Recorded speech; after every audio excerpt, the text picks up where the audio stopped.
भगवान अनेक रूप में अनेक जगह पर बैठे, लेकिन यहाँ पर आप जब दर्शन करेंगे आपको ठाकुर जी राधा जी के साथ नहीं मिलेंगे, बहन सुभद्रा जी के साथ विराजमान। दाऊ भैया है, बहन सुभद्रा है और ठाकुर जी।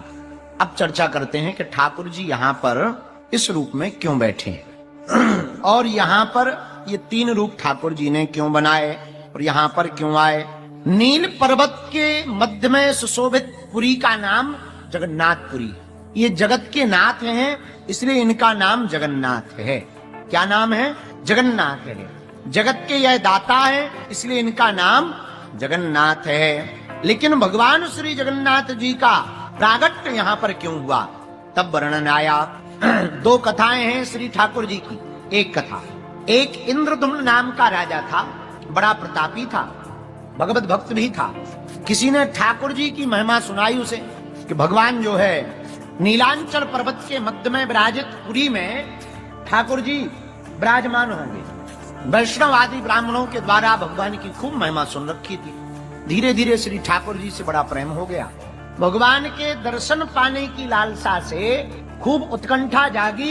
यत्र तत्र ब्राह्मण आचार्यों से भगवत प्राप्ति के मार्ग पूछे। भगवान भी बड़े दयालु। एक दिन भगवान स्वप्न में आए तो बोले, सुनो, अमुक अमुक दारुक वृक्ष के यहाँ की लकड़ी कटवा कर एक बूढ़ा ब्राह्मण आएगा, उसके द्वारा हमारी मूर्ति को बनवाकर नीलांचल पर्वत के मध्य में पुरी में जाकर के हमको स्थापित कर देना और कली काल में हमारी पूजा भगवान जगन्नाथ महाप्रभु के रूप में होगी। जय हो महाराज। स्वप्न की बात सत्य मानकर राजा प्रणाम करके उठ बैठा। प्रातः काल हुई तो राजद्वार पर एक बूढ़ा ब्राह्मण बन के आया। कोई बूढ़े ब्राह्मण को देख करके स्वाभाविक रूप से स्वागत किया राजा ने। आओ महाराज विराजो। बूढ़े ब्राह्मण ने कहा कि हमको एक स्वप्न आया है कि आपके द्वारा मार्गदर्शन में एक मूर्ति बननी है, क्या ऐसा कोई संकल्प है? बोले, बिल्कुल सही सुना महाराज। हमको स्वप्न में आज्ञा लगी महाप्रभु की कि महाप्रभु का श्री विग्रह, विशालतम विग्रह बनाया जाए। अगर आपको भी स्वप्न में आज्ञा लगी तो आप कृपा करके महाप्रभु की विग्रह को बनाइए। तो बूढ़ा ब्राह्मण बोला, सुनो। वो बूढ़े ब्राह्मण कोई और नहीं, साक्षात विश्वकर्मा जी ही थे। बोले, सुनो, हम मूर्ति तो बना देंगे पर शर्त एक है। बोले, क्या? बोले, जब हम मूर्ति बनावे तो बंद कमरे में बनाएंगे और कोई भी डिस्टर्ब नहीं करेगा। कोई अगर दरवाजा खोल देगा सोई हम भाग जाएंगे, चाहे जितनी बनी हो। राजा ने कहा, महाराज कोई नहीं जाएगा, हम राजा हैं। राजा इंद्रदुम्न ने कहा, महाराज कोई नहीं आएगा, आप शुरू करो।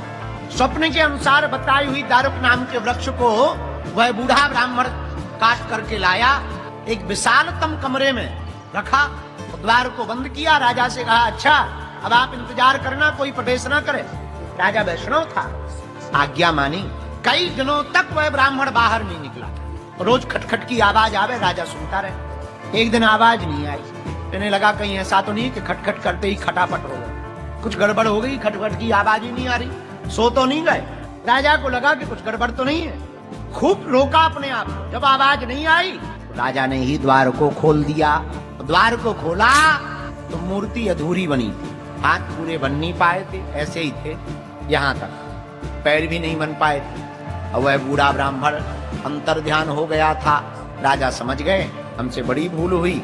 वो ब्राह्मण कोई और नहीं, साक्षात श्री विश्वकर्मा जी थे। पर अब क्या है, अब तो मूर्ति का प्रण था, एक बार में ही बनेगी और कोई बनते हुए देखे ना। बड़ा मन में गिलानी छाई, खूब रोने लगे इंद्रदुम्न। मन में पीड़ा हुई, खूब रोने लगे। तब रात्रि काल में फिर जगन्नाथ प्रभु प्रकट हुए। बोले, भैया हमारी इतनी ही इच्छा थी, हम अधूरे नहीं हैं, पूरे हैं। और एक काम करो, स्थापना करवाओ।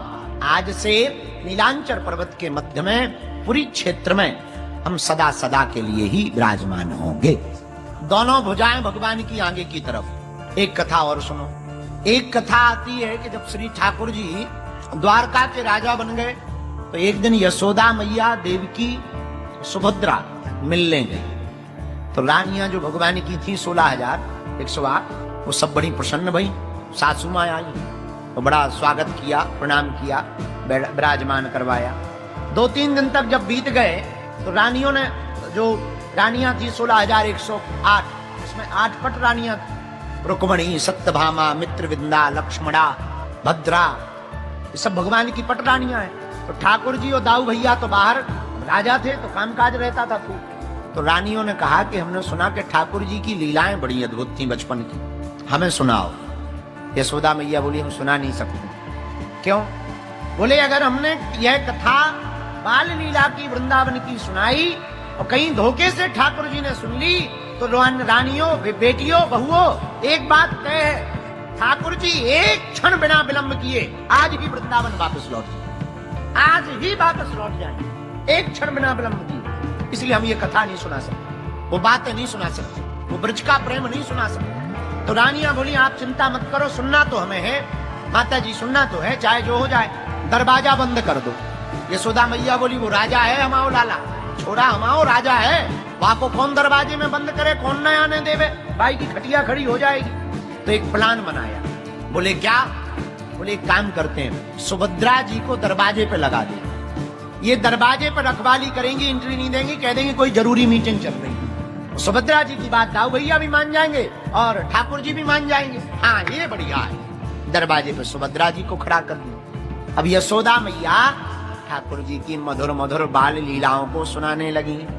आहा, वो ब्रज की लीलाएं, वो यमुना का किनारा, वो बंसी बट, वो गोवर्धन की लीला, वो अघासुर बकासुर का मारना, वो पूतना का उद्धार करना, तृणावर्त का उद्धार करना, वो ब्रजांगनाओं पर कृपा करना, वो नंद बाबा को वरुण देव से छुड़ा कर लाना, वो 7 दिन तक गोवर्धन पर्वत को धारण करना, वो बंसी का बजाना, वो गोपियों के प्रति स्नेहत्व प्रकट करना, वो माँ के हाथ से मक्खन खाना।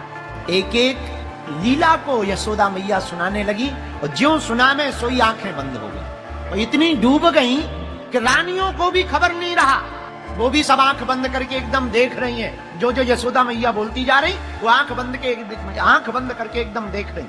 उधर दरवाजे पर खड़ी सुभद्रा जी को भी नहीं रहा गया, माधुर्य लीला का आश्रवण करके, माधुर्य लीला का आस्वादन करके सुभद्रा जी भी तन्मयता के साथ डूब गई।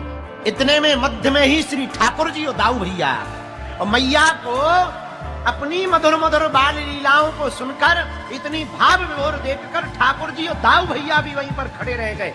भैया रोकने वाले थे पर दोनों हाथ ऐसे ही रह गए, दाऊ भैया के और ठाकुर जी के, उधर सुभद्रा जी के, और तीनों कथा सुनते सुनते पिघलने लगे, शरीर पिघलने लगा। जब शरीर पिघलने लगा, पिघलते पिघलते तीनों का स्वरूप इतना बचा।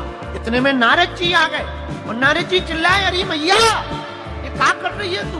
तो जहां आंखें खोली तो देखा ठाकुर जी के दोनों हाथ ऐसे हैं और पिघलते जा रहे हैं, सुभद्रा बहना के दोनों हाथ ऐसे हैं पिघलते जा रहे हैं। उस स्वरूप को देख करके नारद जी महाराज अद्भुत रह गए।